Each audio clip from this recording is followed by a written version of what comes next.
Hey. Yes. We are back for another episode of Seedz of Revolution, Daughters of the Whirlwind podcast. The revolution is live. I'm Dr. Asantewa Sunni-Ali. I'm Aiyisha T. Obafemi. And I am Princess Mdaiyah Yisrael. And this month we are celebrating International Black Women's History Month. And so the difference between February and March is womanism.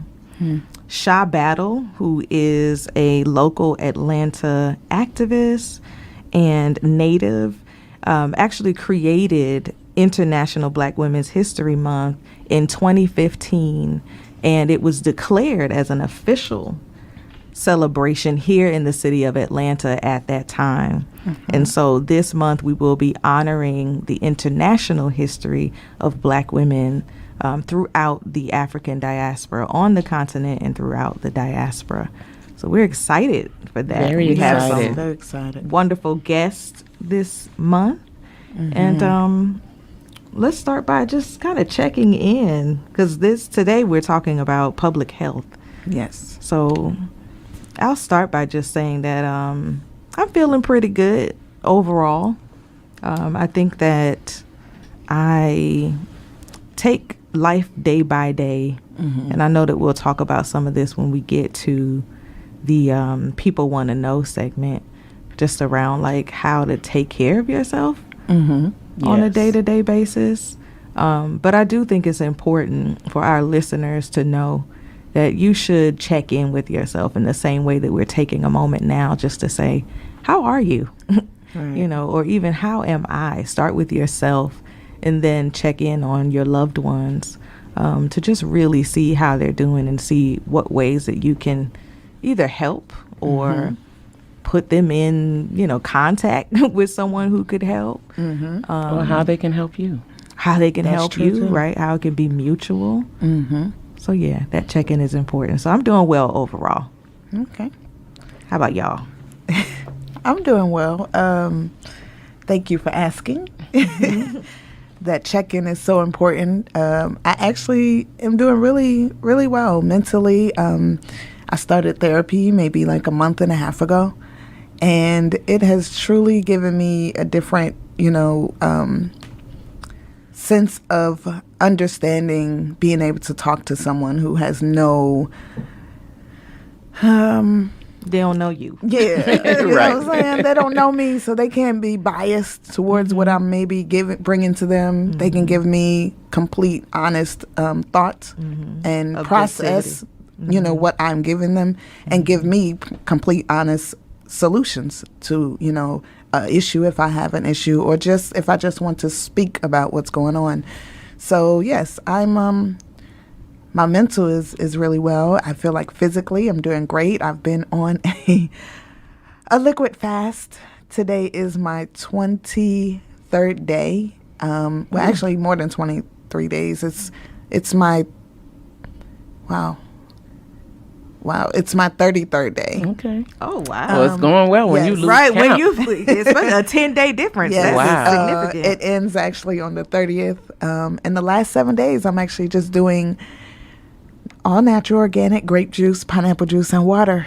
So pray for me for these last 7 days. You are in my prayers because Yes. I don't know if I could do that. Yes. Yeah, that's tough. Yes. So I would say I'm doing well. I think that as you get older, you realize that there's certain things you have to do differently for your body to respond the way that it needs to.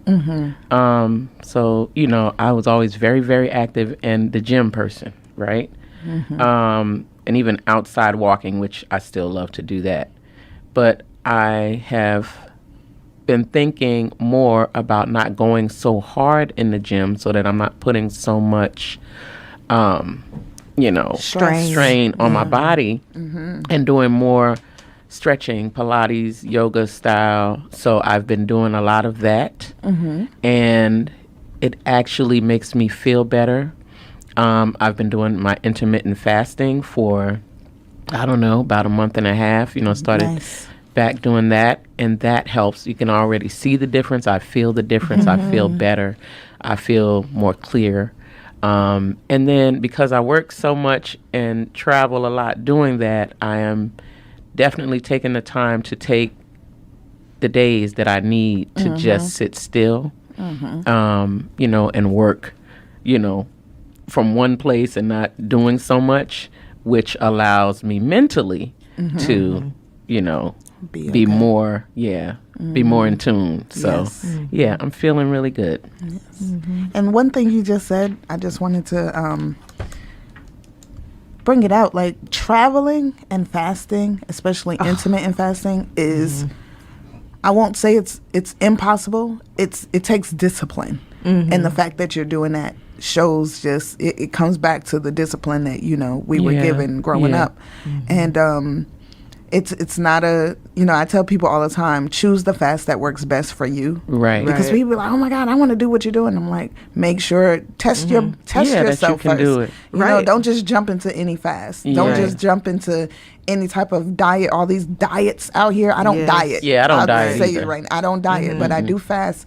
But decide what's good for you mentally, physically, emotionally, and spiritually. Yeah. Right. Because a fast affects all of those things. Right. You know, so, and that's the purpose of it. Yeah. And I think one of the ways that I've gotten better with my intermittent fasting, where it's not really so much of a challenge anymore, is that I'm taking my snacks with me. Oh, yes. Right. Like my seaweed, you know, things that I can travel with on the plane. Yes. I take the little shots that I get from Whole Foods, the one that have oil of oregano. Yes. The wellness shot. All the goodies. Yes.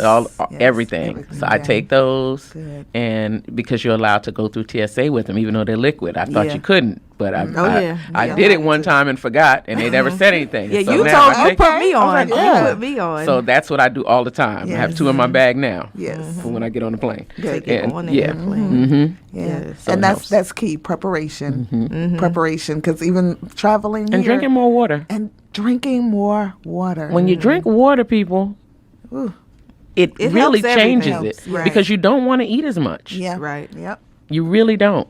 And you're giving your body what it needs. Yes. Like your body And I is love made water. up predominantly of water, and so you need to replenish, you know, when you're sweating and all the things you need to replenish. And with I'll water. just say one key thing I did because when you're busy, you forget. I can go 4 hours without putting anything in my system because I'm just busy. I set an alarm every hour, a timer every hour, and then I know at that when it goes off, I Drink have to water. drink. Yes, I 8 used to ounces do of that. I water. did that some years And it ago. Somebody helped. told me that. They were Yeah. like, set a reminder. I know it Yes. sounds crazy, But- but set a reminder. Yes, I haven't It tried helps, that, so. but I do.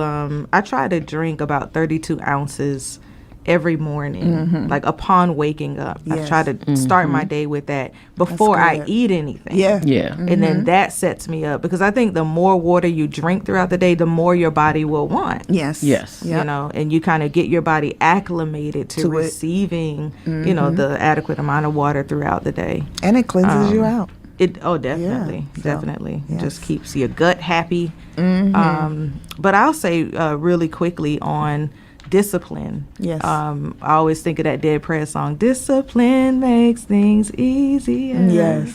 Organize your life. So, you know, when you have that discipline, it actually does make your day go by easier. It makes the fasting easier. It makes your planning easier. It gives you that sense of clarity and purpose. Yes. You know, and again, organization around how you're living, how you're eating. I remember there was a personal trainer that I worked with who's, you know, close to our family. She would always tell me to plan what I was going to eat the next day. Yeah. Like whether I'm fasting or not. Like, what are you eating tomorrow? What are your snacks going to be? Right. How will you break your fast? You know, what's your breakfast going to be, aka breakfast? Yes. So planning your meals. And then I'll say too, to Afua's point around choosing the fast that's right for you. You know, even if you have embarked upon a fast and you find that, oh no, something's not right, I don't feel right, Switch it up. stop. Yeah. Don't continue just in the name of like, I have said to it. do this, because you could be harming your body. Yes. Like for me, you know, for example, I have been doing Wet Wednesdays, which my sisters have joined me on a few times. Wet Wednesday, and I try to, for the month of March, try to implement Thirsty Thursdays and Fresh Fridays. And I'm saying tried to. Attempted. I did do it. Yeah. But I didn't do it, to the extent to which I wanted to, or I thought I would, which is, to my point of like, if you find that it's not working out or you need to alter it a bit, feel free to do so. Our special guest today is Dr. Qasimah Boston, who is our aunt. She actually facilitates fasts. Yes. So, Yes, you she should does. follow her. Make sure you're following her to get information around when she's doing those fasts again. But yeah, I'm a nursing mom. I'll be 1 year postpartum next week. Wow. Yay me. Yeah. It's a journey. Yay, so. Yes, But I right. realized like, okay, I may need to slow down on this fasting because I'm still nursing a whole human being. So just be careful, know your body, know your limitations, know what your body needs, and listen to your body along the way. Absolutely. Ashe. Okay, so we are getting ready to talk to Dr. Qasimah Boston. She is a strategic approach designer and artist whose global platform has served many. From a dream to a social enterprise, Qasimah's determination has served diverse people and helped others to implement strategic approaches that help to improve quality of life for global communities. Dr. Boston teaches public health courses and research methods.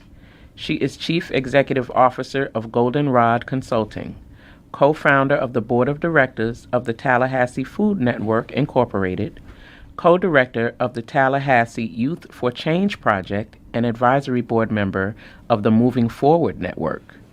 Dr. Boston's social science research endeavors involve teams that examine health disparities, social determinants of health, food security, healthy aging, obesity, and childhood obesity, and community engagement. Dr. Boston is a collaborator.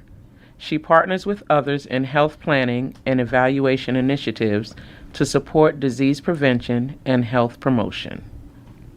Welcome to the Daughters of the Whirlwind podcast, Dr. Qasimah Boston, and also our auntie. Hey, Auntie. Auntie. Hey, blessed morning, everyone. Good to hear your voices all in unison. Wow. How are you? I'm glad we recorded that. Yes. How are you today? I am doing super fantastic. Thinking just about how we're going to solve some of these problems that we have, and coming up with ideas and trying to get the work of the day done as well. But I'm feeling good. All right. That's Good. good. That's good. Glad you're feeling good, Auntie. Yes. Yeah, thank you. Thank you. So we're going to You all jump. sound, Go ahead. I was going to say, you all sound like you're doing well as well.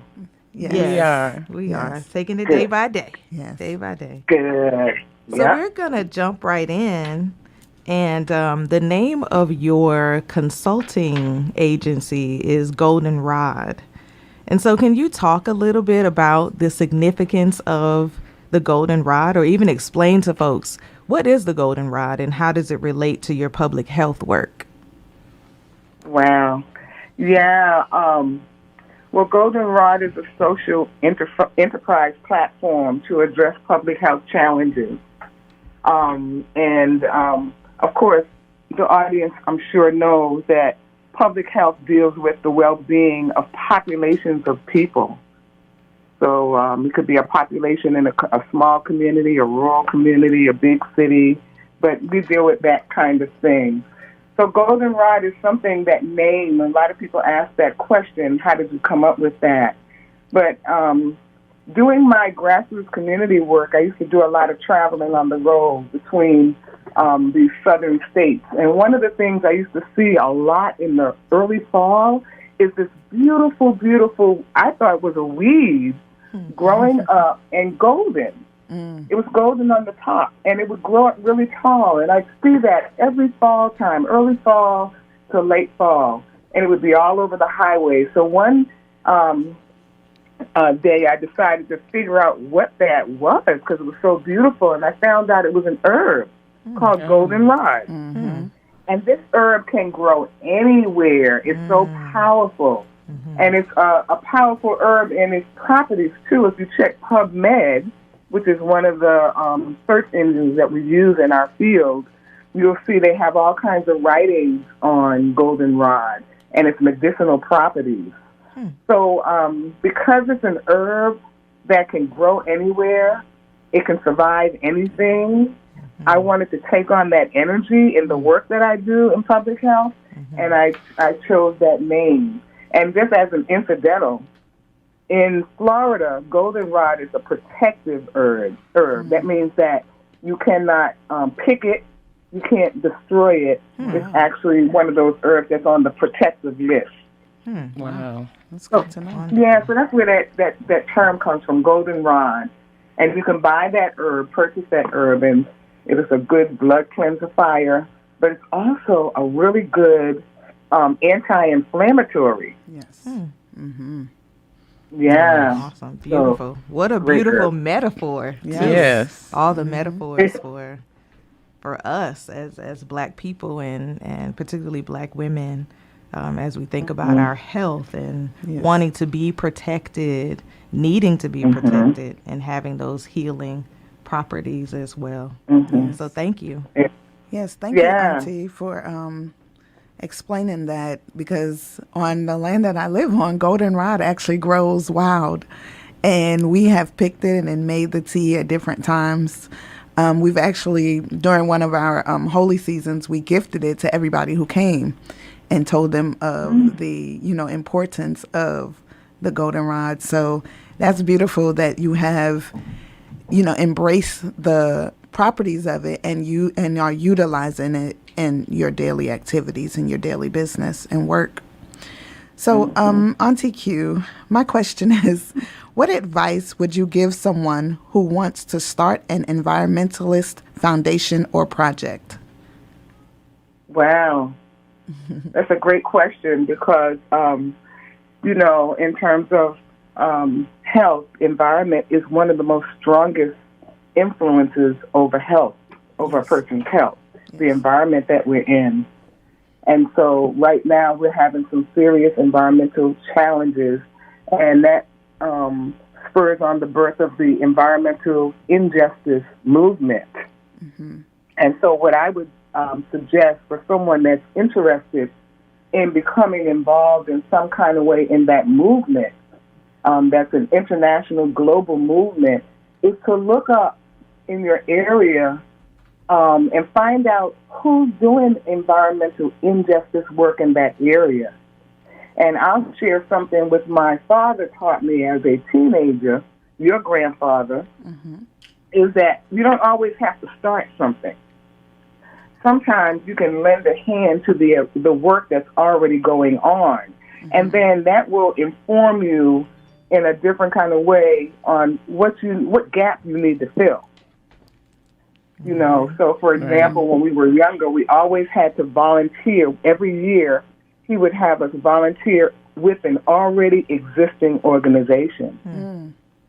Powerful. Yeah, because if you think of an issue like environmental injustice, somebody's already doing that work. Yes. So you don't have to reinvent it all the time. But once you're doing that work, and this is my advice, then you can see where you can fill in a gap.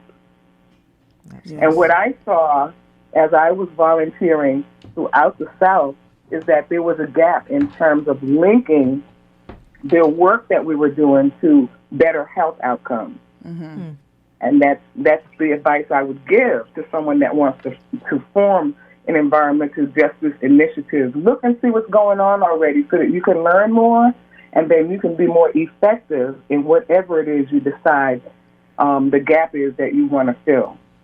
Because there's always a need, right? There's always, because the problem's not solved. Correct. Right? So there's always going to be a need for some kind of work in the area. The other thing is that don't worry about the money, because the money is there. And once you put out the energy in the area, opportunities will manifest. for funding or for resources to support what you're doing. If it's a problem, the resources will manifest to support what you're doing. Mm-hmm. Yes. And my example is that I started with nothing, and now I have to turn down opportunities because I can't do everything. Wow. Mm-hmm. Right. Yeah. Okay. Thank you. Thank you, Auntie. Yeah. This is your eldest niece. Oh, here we go. Here we go. Yeah, this is the one. This is the niece, and she doesn't remember that when she was a little girl, I would have to take her with me to different events, and I remember exposing you, Aiyisha, to the opportunity for economic development. And we would make different kinds of jewelry pieces and go to Boston Gardens up in Boston, yes, and make some dollars. And we could spend on whatever it was we want. You were a little one then. Well, yeah, I don't remember everywhere you took me, but I do remember being with you, going to a lot of things. So I do remember that. So my question, and speaking of that, you talking about, me as a young child and you taking me with you, my question, it kind of goes hand in hand with that, because I know how important young people are to you. And I know that you mentor a lot of people, including all of your nieces and nephews, and you've always been there for us, and we appreciate that so very much. And we thank you. Yes. I love y'all. We love you too. So my question is, how important is it for you to educate young people as you work to teach better health practices in our communities? Ooh, that's the imperative, right? That's at the top of the list. Because you have to have someone to carry on the work, carry on the tradition that you're bringing forth, carry on the legacy that you're bringing forth. And so it's very, very important because, again, our young people are our future. And so from a public health perspective, Aiyisha, it's critical because we want a healthier next generation, right? Right. Right now, Black people, our people, have the lowest life expectancy of any other people in the country. Our life expectancy is 70 years old. But if you go to the Asian community, their life expectancy is 88 years old. The Hispanic community, their life expectancy is 78 years old.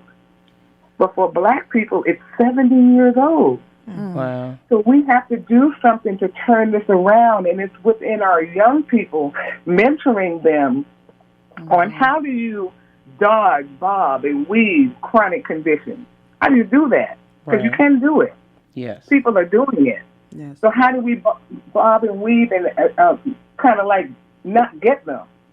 And that's what the populations that live longer than our people are doing. They're avoiding chronic conditions. And it starts when you're young. So in terms of mentoring young people, one of the major pieces of my work is helping young people to understand how environment as well as what we do, what our behaviors are, impacts our health outcomes. We can have longer life expectancies just like anybody else, but there's some changes that have to be made, and it has to start when we're young. Can't start doing it when you're older because it's kind of like behind the curve kind of thing. Right. Yeah, so you want to start, sharing these lifestyles or ways of living with folks while they're young. The other piece of the youth mentoring that's really important for me is helping young people to do peer-to-peer education. Very important because a young person is going to listen to each other first before they listen to me. Coming in to talk to them and say, well, you should think about doing it this way or think about doing it that way. But if another young person is saying it to a young person, that peer-to-peer education kind of thing, they're going to pay attention because they're going to say, well, Mary Beth over from Gaston County said, well, maybe I should eat 5 fruits and vegetables a day. I'm going to do it because she's doing it. You know, that kind of influence that young people have on each other. So that's the other piece that's the youth mentoring piece that's so important. And then the third thing I would say is that, I don't believe in the word retirement but I believe in a term called living well, putting together a living well plan. Right. And as I put together my living well plan as I'm aging, I want to be in place some other young people that can take my spot, because I'm evolving, right? We're all evolving to the next, to what our next is. Right. So you want to have some people in place that can evolve to where you were as you're going to where you're going. Right. Does that make sense, I hope? Yes. Oh, yes. It makes all the sense. Yes. Beautiful. Yeah. So youth mentoring is at the top of the line, and I'll never forget. And my dad was one of my great teachers as a youngster.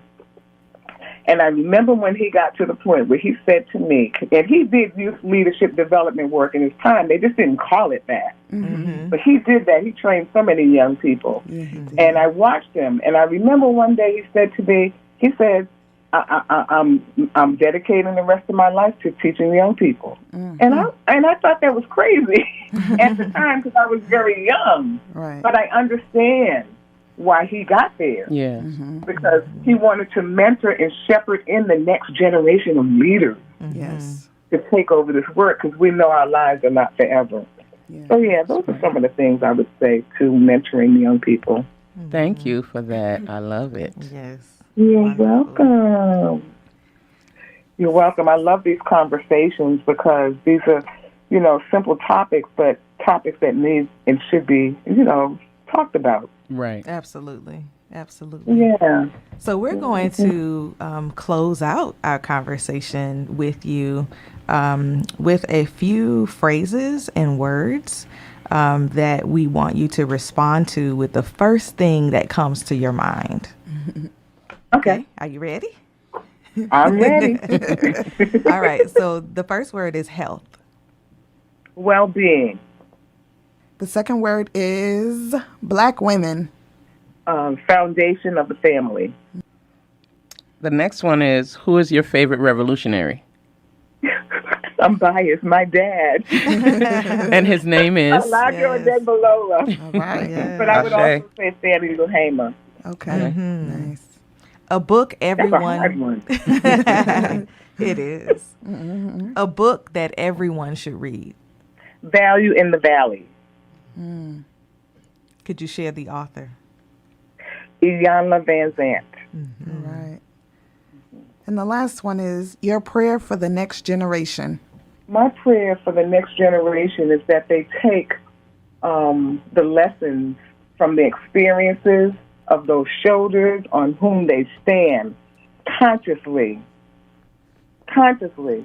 and not stay in that, but take it to the next place,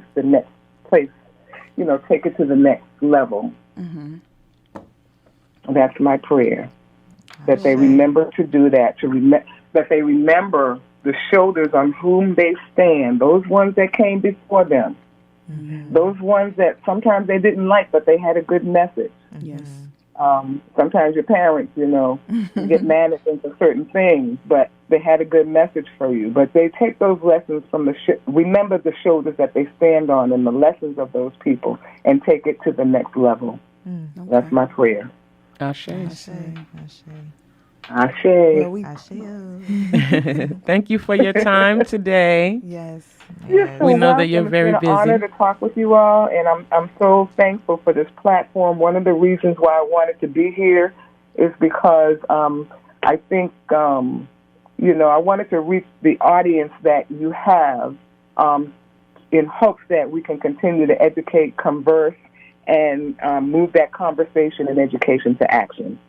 Yes, absolutely. And honestly, that's why we wanted you here as well, because we know what you have to offer to us as your nieces and nephews and your inner circle, but it's so much more, so many more people that need your love and your guidance and your words and positive energy around the world. And so we thank you once again for blessing us with your wisdom and your energy today, and we love you. And always being available to us. Yes. We love you so much. Yes. Oh, Nakupenda. Nakupenda. Nakupenda forever. I love you too. Next time, Nakupenda forever. Next time, and keep up the good work. Thank you. Thank you. Ashe. Peace, Auntie. Blessings. Peace. Blessings. So when we began this podcast, we asked folks to chime in with questions or topics that they want to see us explore or questions that they'd like us to answer. So this segment is called The People Wanna Know Who We Are and What We've Been Doing. So we tell them what we are doing and thinking. All right. The people want to know. So someone asked, can you be a plant-based dash cook? Interesting. Now we need to explain what a dash cook is. Yes. So they said that a dash cook is a person that uses a dash of this and a dash of that, like whatever's in their cabinet to make food. And so they were saying that this specifically comes from stories of Savannah or the Geechee Gullah heritage and culture. So can you be a plant-based dash cook? That sounds like gumbo to me. Yeah. Because gumbo is a dash of a lot of different things. Yes. And honestly, sometimes I cook like that. It just depends on what it is. If I don't have all my ingredients, even I'll when I come up have with my something. ingredients. I think that's how black folks cook. I don't measure. Me either. I go by the feel when I'm stirring it and the taste. And There was after a that, meme. I'm done. There was a meme that said, "I don't measure anything, not just seasonings, but proportions of different ingredients. I just go until the ancestor says, yes, my child. That's enough. That is it. Yes. So I think we all cook. What's the name of Tabitha Brown's book, Cooking from the Spirit? Yes. I think we all do that. Yeah. and definitely. especially she's vegan, so it's a great example of Of a the dash answer cook. is yes. Yes. Absolutely. Yes. You can be a Yes. plant-based dash Dash cook. cook. Yeah. Because so many of us are just cooking out of necessity and just doing what we can with what we have. Yes. And so I would say yes, absolutely. Yeah, because I like a little bit of this, a little bit of that. Yeah. Yeah, I like that.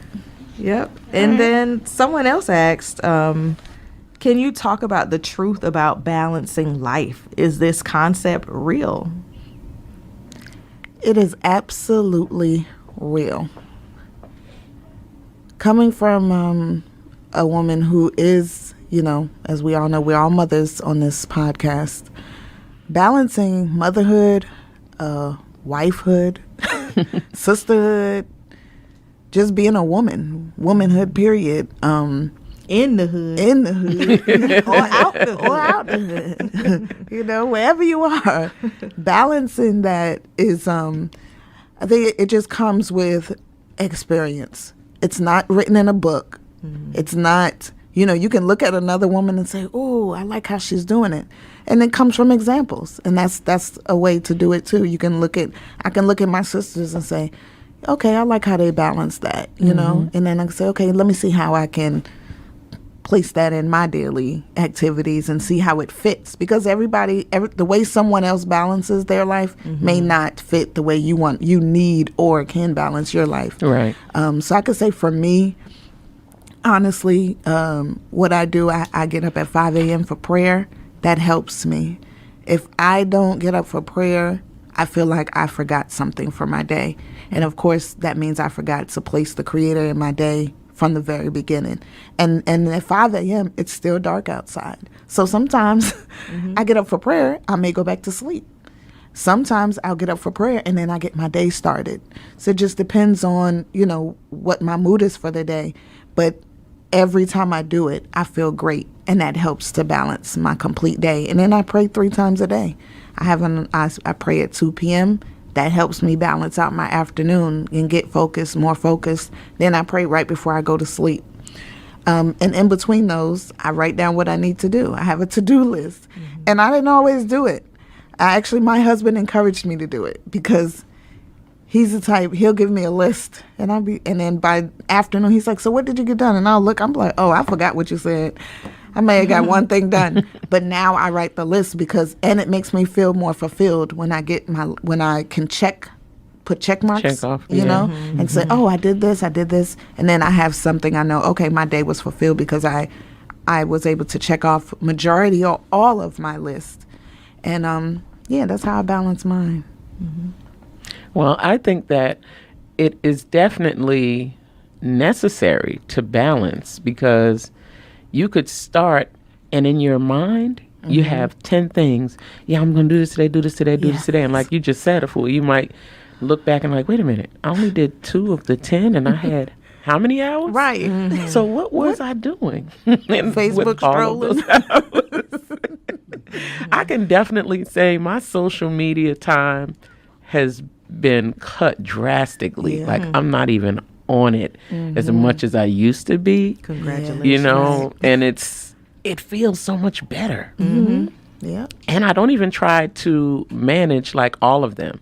Yeah. You know, I have Facebook, and mainly because, you know, we have the family groups and all of these different things. I'm not even really on it. Like if I post, I post and I'm not even looking. Right. And then I just keep it moving. And on Instagram, I've started doing that as well. So that helps. And then just knowing how you want to spend your days. You know, do I want to be less stressful? Of course I do. Do I want to have, you know, more peace and not so much of the noise? So that's when you start blocking out the noise. And like Afua said, just writing down your task list, you know, your to-do, and checking them off and knowing that, okay, I've done this, I've done that, you know, and then you look at the end of the week and like, I was very productive this week, you know, and it makes you feel better. Yes. Just about everything. It really does. And it makes you feel lighter. Yeah. Yeah. Absolutely. Yeah, I would say that balancing, like to answer the question, like, is the concept of like balancing life real, in the sense that you balance your life, like you find a balance and then that's it, and then I'm coasting. Like in that sense, no. Right. Like that's not real. You're never coasting. I think that you don't find the balance and then it's found. Right, and that's complete. it. You're forever balanced. Yeah. I think that it's a day-to-day thing, which is what I kind of referenced earlier. It's an everyday thing. One of my mentors, working in academia, so this is one of my mentors specifically in academia. Working in academia, there's so much output, right? Writing articles, teaching, you're being pulled on in all of these different ways by colleagues, by the administration, by the university, by students. And so one of the things that she would always kind of remind me to do is ask myself what my needs are in that particular moment. So if I found myself feeling overwhelmed, or even just upon waking up, what do I need today? Because every day's balance looks different. I think that you balance your life through balancing your moments, you know, and that's mindfulness, essentially. Yes. Right? Being mindful, being present to every moment, living moment to moment with consciousness around how you're feeling and what your needs are in that particular moment. So that's what I do.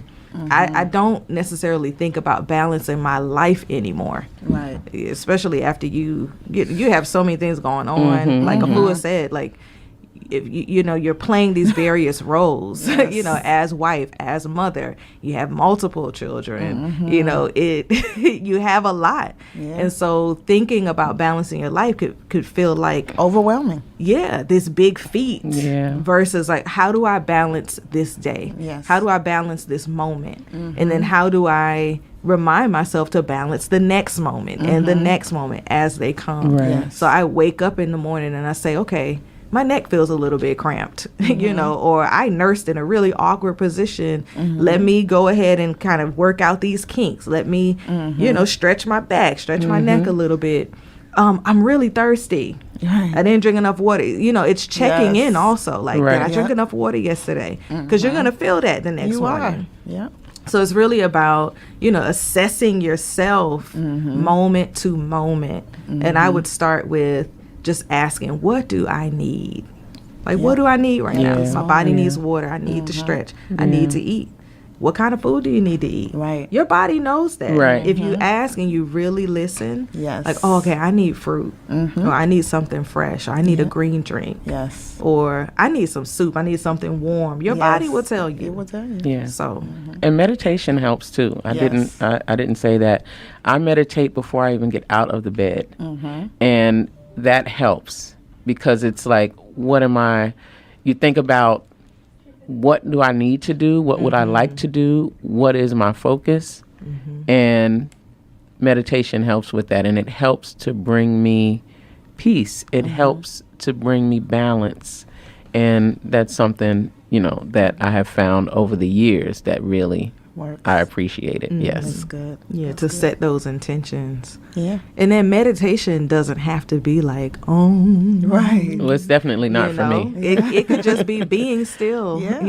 and kind of clearing your mind and opening your mind. Yeah, that's to, exactly what it is. what for it me. is that you have to do. And I do it without the music. Yes. I just lay there and I'll talk to myself. Yes. And if there's something specific that is on my mind, I may, speak about that internally Yeah. and then meditate on that. On that, yeah.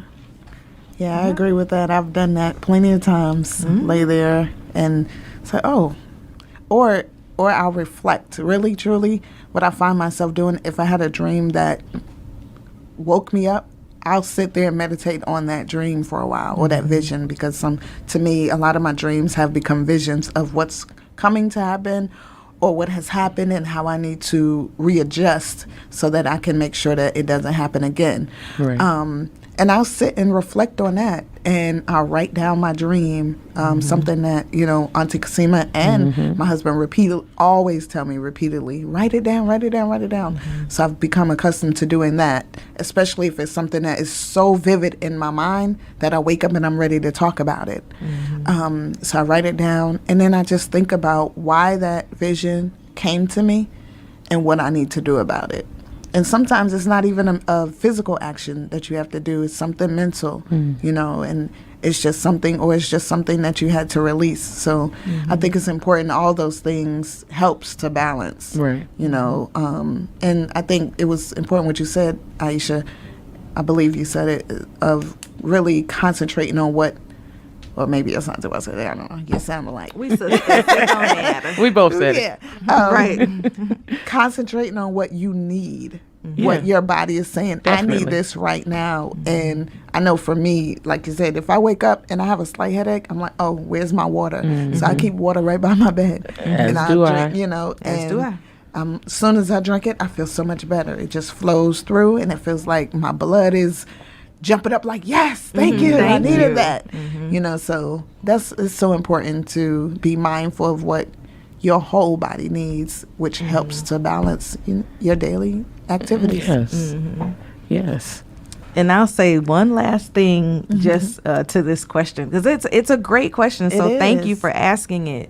Afua talked about making lists and even writing down the dreams, and it made me think about brain dumps. And that's what I do also. Like, I do it in my work practice, because again, there's just so much on my mind, and Right. especially when you're thinking about embarking on a particular project or whatever it might be, teaching a course, you want to just kind of empty your brain of all the different thoughts that you're having about it. And so feel free to do that also as a part of your meditation upon waking up. If you find that, my head is so full, like you could do that before bed too, Right. to help you to wake up with a clearer and lighter head. Yes. So Definitely releasing. brain dumps are amazing. Amazing. Just Yes. write it all down, and it doesn't have to manifest as a list of to-dos. Right. It can just be, this is all that's on my head, this is all that's on my mind, and you can think about how to address the different things, maybe throughout your day or at a later time. Right. Definitely. I agree. Well, we want to thank you for the many questions. It was very hard for us to pick, but we will continue this segment, and we hope that you enjoy People Want to Know. And you have been listening to the Seedz of Revolution, Daughters of the Whirlwind podcast. Look for me in the world.